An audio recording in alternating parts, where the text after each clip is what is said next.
At 25, Michael Jackson is the hottest star of the 80s, adored, loved, and pursued by millions. But the glamorous world of show business was only a pipe dream for the little boy who grew up in a small industrial city in northern Indiana. I'm going back to Indiana. I'm Dale Harimoto. In 1958, when Michael was born here, Gary, Indiana was a poor working-class town. Most of the people worked in the steel mills or old factories, and it was a struggle just to make a decent living. Joe Jackson earned $5,000 a year as a crane operator in the mill, hardly enough to support a wife and 9 children. But the Jacksons encouraged their children to pursue music.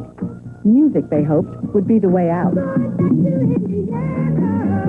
The neighbors say that on a hot summer night when the windows were open, you could hear some exciting sounds coming from this white frame house on the corner of 23rd and Jackson.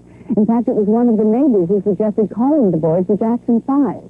But little did anyone realize that the youngest member of the group, Michael, age 5, would go on to become a musical phenomenon.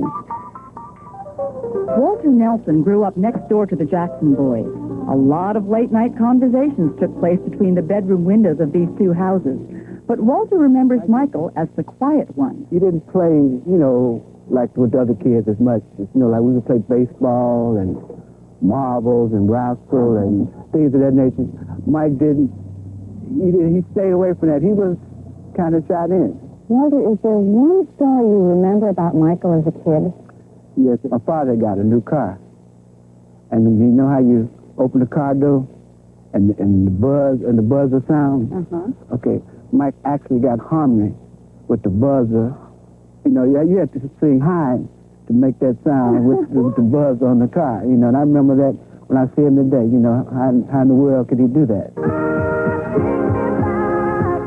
Michael wasn't the only talented kid on the block, but he was a standout. At one time, there were 69 children living in the neighborhood, and half of them were in musical groups. Michael's group, the Jackson 5, actually had 7 members, including Raynard Jones on guitar and Milford Height on drums. They remember that even then, Michael had his own ideas about how to do a song. If you wanted Michael to do something, say, stand at a certain part of the stage or sing a certain song, and he really didn't feel comfortable with it, he wouldn't do it. Yeah. He wouldn't do it, But once we made Michael comfortable, then he displayed all of his talents. Actually, we all like music. I was just a kid in the neighborhood, and I had a drum, and Tito had a guitar, and Renard had a guitar, and we just kind of come over in the basement from time to time, and our kids would just, make music. But it was Michael who made a lasting impression on Raynard's sister, Charmaine. Michael, one day, they were practicing and everything, and I don't know what Michael was, he was drumming. They were going with the beat. And next thing I know, I heard somebody say, uh-oh, and there was a tear in the couch, and my mother had just purchased the couch. So, to say that we patched it up a little. So this makes us remember Michael every time you see it. Michael's trademark. But Michael's career really got started when he and his brothers won a talent show at Roosevelt High School right behind their house. They became such a local attraction that within a short time, they caught the eye of the head of a small Gary-based recording company, Steeltown Records. The Jacksons were about to be discovered. Ben Brown was the first person to really take a chance on the Jacksons. And shortly after he signed them, the Jackson 5 recorded their first single. It was called Big Boy, and it was a minor hit in 5 states. I'm a big boy now that's looking for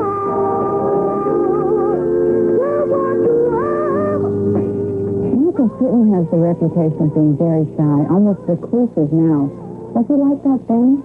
Well, he certainly, I don't think, was shy, but we're talking now about a person who was 5 and a half, 6, and 7 years old, so he was a child. But I can remember when we were taking one of the very first promotional photographs. We had taken several shots, and Michael was kind of pouting. And his father said, "Mike, what's the matter?" And Mike said, "Dad, this looks like a family portrait. This is a business photograph." He said, "Well, what do you want to do?" And Michael, now 6 years old, set all the guys up and then got in front of them, put his foot this way, and took a perfect photograph. Until Michael was 10, he attended Garnett Elementary School, just a 2-block walk from his home. He is remembered as a very sweet person by classmate Lolita Roach, who shared a book with him in the 4th grade.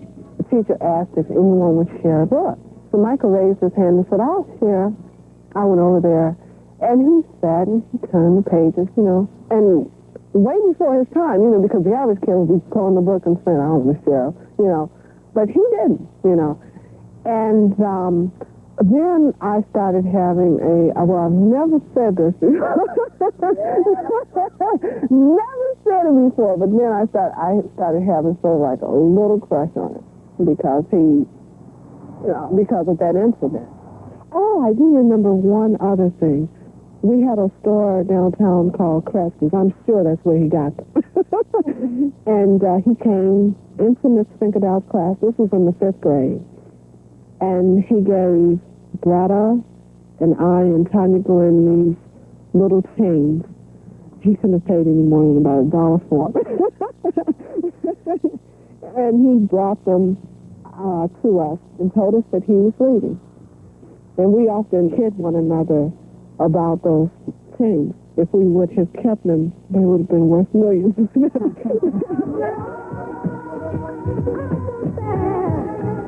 Michael's big break came when he was only in the 5th grade. Diana Ross saw the Jacksons perform in Gary and brought them to the attention of Berry Gordy, the head of Motown Records. Gordy invited them to entertain at one of his big Motown parties in Detroit. Well, the audience went wild. And 2 months later, with recording contract in hand, Michael and his family left their Indiana roots in hopes of finding some California gold.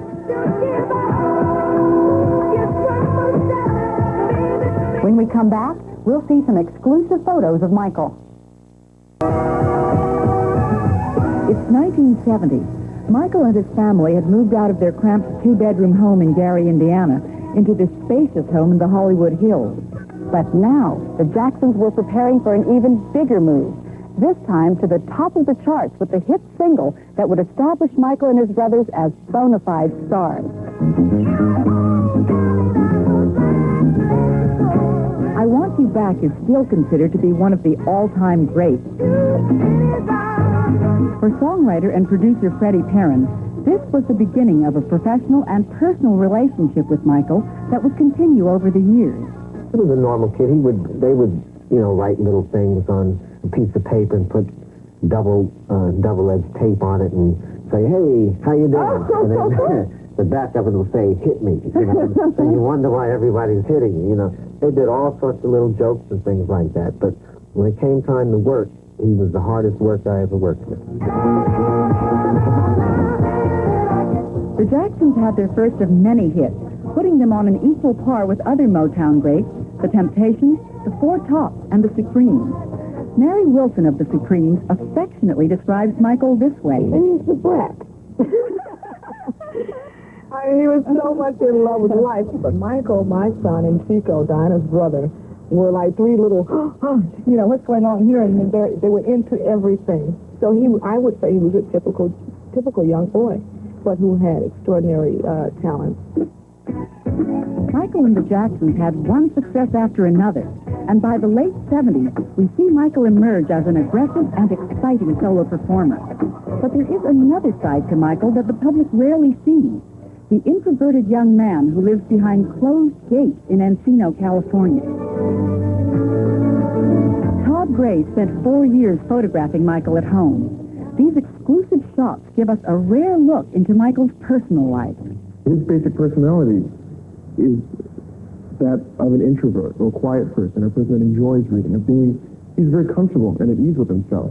And then he's around his family, and he has his family members, and he has a very loving environment that he lives in. On the one hand, I hear that he's very shy and sweet. But then on the other hand, I hear that when he's working, he really takes charge. He directs. He will direct you. At the house once, last year, I was photographing him. And let's see, on the mezzanine in his home, he has a little bay window, and it's cushioned, and he can read in there and so forth. And I was doing photographs of him reading. And he had on mismatching socks. And I said, Michael, these are mismatching socks. And he goes, yeah, I know, I put them on. I said, but, I mean, isn't that a little strange? And he goes, yeah, don't you think so? And I said, oh, okay. And then I would photograph it. I mean, the guy would amaze me. Is there one photograph of Michael that you think captures his essence? I don't think I could do it in one. I'd have to make a whole movie or something. So right now, that's a real close starter. I mean, because all that spark. But you get the glitter and you get the spark, but you don't get the warmth and the compassion. Maybe a really beautiful photograph of a fawn or a cat napping, or a child playing, something like that. It just shows human love, human kindness and human warmth. Because really, that's what he's all about. Just a human being who's full of love that wears glitter socks.